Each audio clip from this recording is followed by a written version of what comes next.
Hello students, let's discuss an introduction to international business today. Myself Dr. Mohina, I am going to explain final year students the basics of international business. So let's start with it. What is international business? First of all, we must know the meaning of international business. So, according to Wikipedia, international business refers to the trade of goods and services, technology, capital, and knowledge across national borders and at a globe or transactional scale. That simply means बेटा कि जो भी सामान, जो भी services, जो भी technology या पैसा या इवन नॉलेज जब एक देश से के बॉर्डर्स को क्रॉस करके ग्लोबली ट्रांजैक्ट करती है, यानी कि हम दूसरे देशों के साथ शेयर करते हैं, किसी भी चीज़ को ख़रीदते हैं या बेचते हैं या शेयरिंग होती है, तो वो इंटरनेशनल बिजनेस का एक हिस्सा होती है. Moving on, next we must know the features of international business. In features, first one is integration of Indian economy with the world economy. हम क्या करते हैं इंटरनेशनल बिजनेस में? अपनी इकोनॉमी को दुनिया से जोड़ देते हैं. So first thing is integration of Indian economy with the world economy. हम इंडिया में कोई सामान बेच रहे हैं, वो इंटरनेशनल लेवल पे भी ऑफ़र कर रहे हैं, या हम अमेरिका से कोई सामान ख़रीद रहे हैं, तो हम ये सोच के ख़रीदते हैं कि कोई डिफरेंस नहीं है, इंडियन इकोनॉमी से ख़रीदें या वर्ल्ड इकोनॉमी से ख़रीदें, वननेस है दोनों की, दोनों को एक ही समझा जाता है और इंटरनेशनल बॉर्डर्स को इग्नोर किया जाता है इंटरनेशनल बिजनेस के केस में. Now second is large scale operations. Obvious है, जब हम बड़े स्केल पे काम करेंगे तभी हम इंटरनेशनल जा पाएंगे. छोटे स्केल पे तो हम एक गांव, एक कस्बे, एक शहर, एक डिस्ट्रिक्ट, एक स्टेट या मैक्सिमम एक नेशन तक लिमिटेड होते हैं, बट इंटरनेशनल जाने के लिए बहुत ही ज़्यादा लार्ज स्केल पे ऑपरेट करना पड़ता है. Third one is immobility of factors. Immobility of factors क्योंकि आसान होता है एक ही देश में एक जगह से दूसरी जगह पे जाना, बट मुश्किल होता है एक देश से दूसरी देश में मूव करना. फिर फैक्टर कोई भी फैक्टर हो सकता है, वो लेबर भी हो सकती है, वो रॉ मटेरियल भी हो सकता है, वो टेक्नोलॉजी भी हो सकती है, बहुत सारे बैरियर्स होते हैं. सो आसान नहीं होता, बट स्टिल पॉसिबल होता है, तभी इंटरनेशनल ट्रेड होती है. Next is heterogeneous markets. अलग अलग देशों की मार्केट्स अलग अलग तरह की है, हम उनमें कंपैरिजन नहीं कर सकते, लेकिन हाँ, हम जब तक उन मार्केट्स को समझेंगे नहीं, हम उन मार्केट्स को अप्रोच भी नहीं कर सकते. फॉर एग्ज़ाम्पल, एक बहुत आसान सा एग्ज़ाम्पल लेते हैं इस चीज़ को समझने के लिए. अगर हमें छोटे से बच्चे की किसी की ड्रेस लेनी हो इंडिया में, और अगर वो बॉय हो, तो हम जाके मार्केट में ड्रेस ऑर्डर करते हैं, वो पूछते हैं कौन सी किसके लिए चाहिए, हम कहते हैं बेटे के लिए चाहिए, तो वो ब्लू पैटर्न्स दिखाने शुरू कर देते हैं. वो जब हम बेटी की ड्रेस की बात करते हैं तो वो पिंक पैटर्न्स दिखाने शुरू कर देते हैं. बच्चों, क्या आपको पता है अलग अलग देशों में ये ब्लू और पिंक का भी कॉन्सेप्ट अलग अलग है. अगर आप लंदन में जाके ये सेम ही डिमांड करेंगे और बॉय के लिए ड्रेस मांगेंगे तो वो आपको पिंक दिखाएंगे, आप गर्ल्स के लिए मांगेंगे तो वो आपको ब्लू दिखाएंगे. तो इस तरीके से हिट्रोजीनियस मार्केट्स हैं. जो चीज़ एक मार्केट में जैसे चलती है, ज़रूरी नहीं है वो इंटरनेशनल जाके भी उसी तरीके से काम करे. जैसे यूएस के लोगों की स्किन अलग टाइप की है, इंडिया के लोगों की स्किन अलग टाइप की है, तो प्रोडक्ट्स, कलर्स और वेरिएंट्स में भी बहुत ज़्यादा वेरिएशन होता है. Moving on next, integration of economies. अलग अलग देश आपस में जुड़ जाते हैं. किसी भी देश से युद्ध करने से पहले दूसरे देश को सोचना पड़ता है ना कि उस देश में हम किन किन चीज़ों के लिए निर्भर हैं. तो इसी तरीके से इंटीग्रेशन ऑफ इकोनॉमीज़ की देश आपस में व्यापार के लिए एक दूसरे के साथ जुड़ गए हैं. अभी हाल ही में आप चाइना और इंडिया के कंटेक्स्ट में भी इसमें स्टडी कर सकते हैं.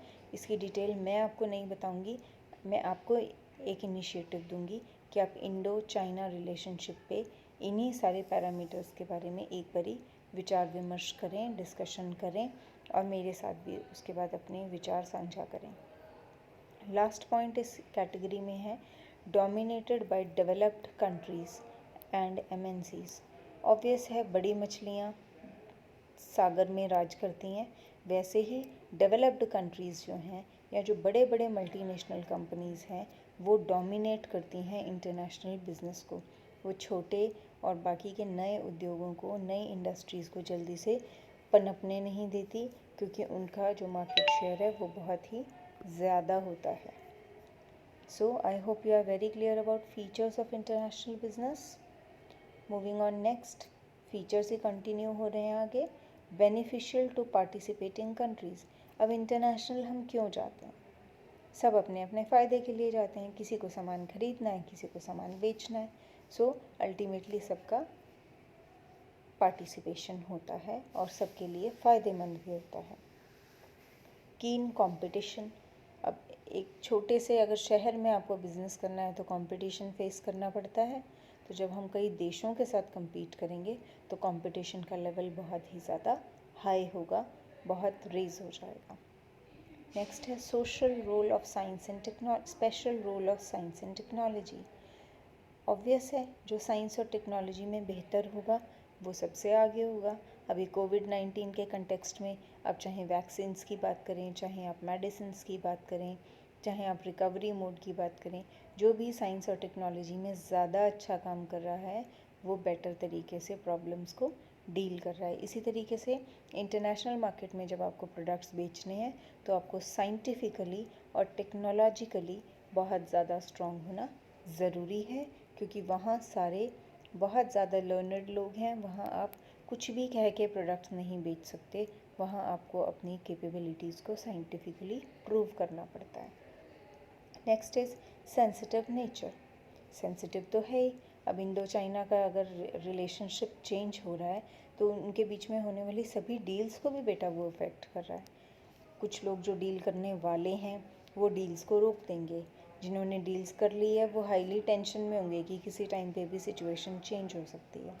किसी भी देश के दूसरे देश से कभी भी संबंध बनते या बिगड़ते हैं, तो इसलिए ही इसकी नेचर बहुत ज़्यादा सेंसिटिव होती है। Removal of trade barriers and development of trade blocks. बहुत सारे ट्रेड बैरियर्स होते हैं, रुकावटें होती हैं जो इंटरनेशनल जाने में आती हैं, और बहुत सारे ट्रेड ब्लॉक्स होते हैं। जैसे बहुत सारे आपने सार्क का नाम सुना होगा, आपने ब्रिक्स कंट्रीज़ का नाम सुना होगा। तो इस तरीके से बहुत सारे ट्रेड ब्लॉक्स बन जाते हैं जो आपस में ट्रेडिंग करते हैं, और साथ के साथ कुछ बैरियर्स भी होते हैं जो एक पर्टिकुलर ग्रुप ऑफ लोग दूसरी किसी कंट्री के साथ बना सकते हैं। देन इंटरनेशनल रिस्ट्रिक्शंस, बहुत सारी रोक हैं। आप कौन सा सामान किसको बेच रहे हो, किस क्वांटिटी में बेच रहे हो, वो इंडिया में कितना अवेलेबल है, उसकी इंडिया में कितनी डिमांड है, कंट्री की सरकार उसके बारे में क्या सोचती है। बहुत सारे फैक्टर्स हैं जो हमारे इंटरनेशनल बिजनेस को अफेक्ट करते हैं। तो इस तरीके से हमने आज कवर कर लिया है मीनिंग ऑफ इंटरनेशनल बिज़नेस। सबसे पहले हमने क्या किया था, इंटरनेशनल बिज़नेस क्या होता है, फिर हमने किया उसके फीचर्स क्या होते हैं। वन बाय वन हमने हर एक पे डिस्कशन किया। आप इसको डिटेल में पढ़िए और मेरे साथ डिस्कस कीजिए। कल हम क्या करेंगे मैं उसके बारे में आपको थोड़ा सा आइडिया दे रही हूँ, ताकि आप उसको थोड़ा सा सोच के रखें, फिर हम उसके ऊपर डिस्कशन करेंगे। स्कोप ऑफ इंटरनेशनल बिज़नेस, इसमें क्या क्या आएगा, इंटरनेशनल ट्रेड, जैसे ये अभी मैंने आपको समझाया, जॉइंट वेंचर्स, जब दो या दो से ज़्यादा कंट्रीज़ मिलके कोई काम करेंगी, और इंटरनेशनल इन्वेस्टमेंट्स जैसे FDI, मर्जर्स और एक्विजिशंस की फॉर्म में। उसके अलावा ये बहुत ही नोन टॉपिक है, आपको देख के बहुत खुशी होगी। 5 P's of international business, product, price, proximity, preference and promotion. इस पे डिस्कशन मैं आपकी तरफ से चाहती हूँ। लेटर ऑन मैं भी आपको इस पे डिटेल्स बताऊँगी, और डिफ़िकल्टीज़ पे भी आपको काम करना है कि क्या क्या प्रॉब्लम्स आती हैं। थोड़ा सा इसको एक्सप्लेन करना चाहूँगी, आपकी रीडिंग आसान हो जाए। ताकि कल्चरल डिफरेंसेस, कल्चर अलग अलग है, जैसे मैंने अभी ब्लू और पिंक का एग्जांपल देके अभी आपको समझाया था।